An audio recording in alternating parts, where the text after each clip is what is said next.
Tim Martin, the chair of the JD Wetherspoon, says that pubs should reopen at the same time as non-essential retail stores because the industry is on its knees and must restart soon to save jobs. And he joins me now. Good to see you this morning, Tim. A pretty impassioned plea from you to the government. You won't be the only sector making your case. On what basis do you argue yours? Well, really on the fact that if you take our pub company, for example, we've had 50 million customer visits since the 4th of July last year, and we've had no outbreak among customers.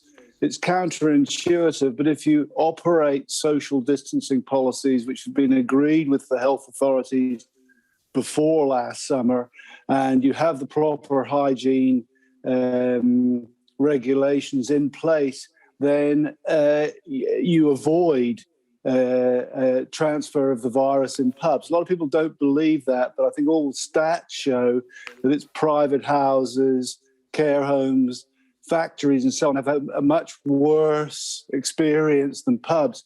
So we think we can make them COVID secure.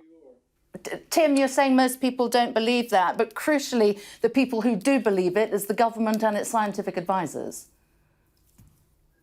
Well, the government has shut pubs 3 times completely and instigated a raft of unscientific measures like curfews. You can only have a pint with a substantial meal. So we're worried that it's going from pillar to post. And they've said, for example, that, or it's been indicated that you can open up in gardens in April, but that'll make the whole industry unprofitable. There might be the odd pub that makes a buck. So we're worried about the finances, the million or so jobs that have been lost in pubs and similar types of businesses, and the amount of money we contribute to the economy. It all has to be taken into the mix.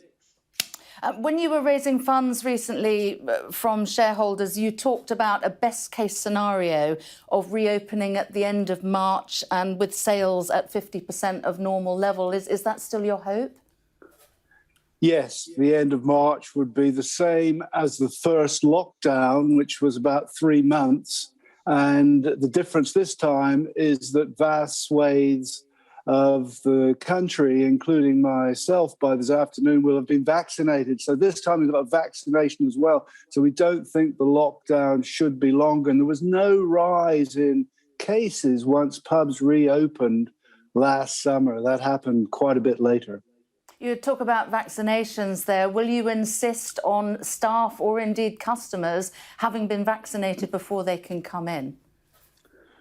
Well, we actually haven't crossed that bridge. I think it would be an unusual situation. Been trading for over 40 years, and I know some people have been trading for longer, and we haven't had a sort of passport control at the door of the pub saying that people have to have a vaccination. So I'm suspicious about that idea myself, but we'll just have to see how things pan out in the country. It partly depends on what the virus itself does, of course.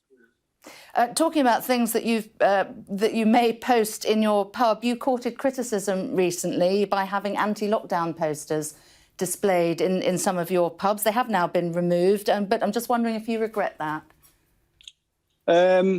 No, I think there's a strong case which has been made by many, many people that the type of hard lockdown that you've had in the UK doesn't work. You've got to remember we've had 3 lockdowns and we've got the highest fatality rate per million people in the entire world.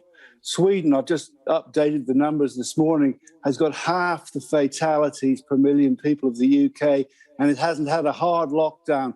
But I think people get lost in Tim, can we come back to Sweden for a moment, please? Because the Swedish fatality rate, as is well known, does far eclipse its Nordic neighbours, and they are now trying to push through a bill in Parliament to be able to allow lockdowns, of which you are I just don't think that's an accurate representation. I've seen that written. It's not true.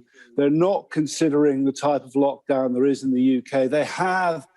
They call it a soft lockdown, so they have taken certain measures and they have increased the intensity of some measures in some areas, as you expect.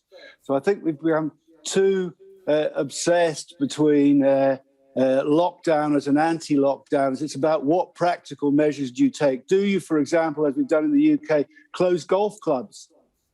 Is that going to stop a single case? It's very expensive for the country because you have to pay furlough payments and so on, and you lose the tax revenue you'd otherwise get from golf clubs. So I think rather than theory, it's practice.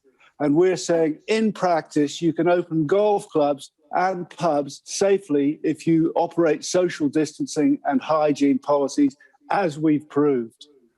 Yeah, because Public Health England will say that amongst their science does show that amongst those who have tested positive, the most common thing that those people have done is dine out. So I guess you can presume that's not right. That's not right. That's what Public Health England has said. No. So they said the most common thing is that they went to supermarkets. But of course, if you don't go to supermarkets, you can't eat. Everyone goes to a supermarket. That's the top thing. So lots of people go to pubs, of course. The question is, do they catch the virus there? But anyway, we're talking theory now. Everyone's will be vaccinated. The news is, and the thing is, can pubs safely open at the end of March, operating social distancing and hygiene policies that were agreed with the health authorities and the government in July last year? So we opened very successfully using those policies. Now everyone's vaccinated. Never mind the theory of Sweden versus Denmark versus South Dakota versus North Dakota. What will work? You're keen to get reopened. That point you're making very clearly. Tens of thousands of workers, Wetherspoons. I know that most of them, I think, have been on furlough. How many of them do you hope to bring back?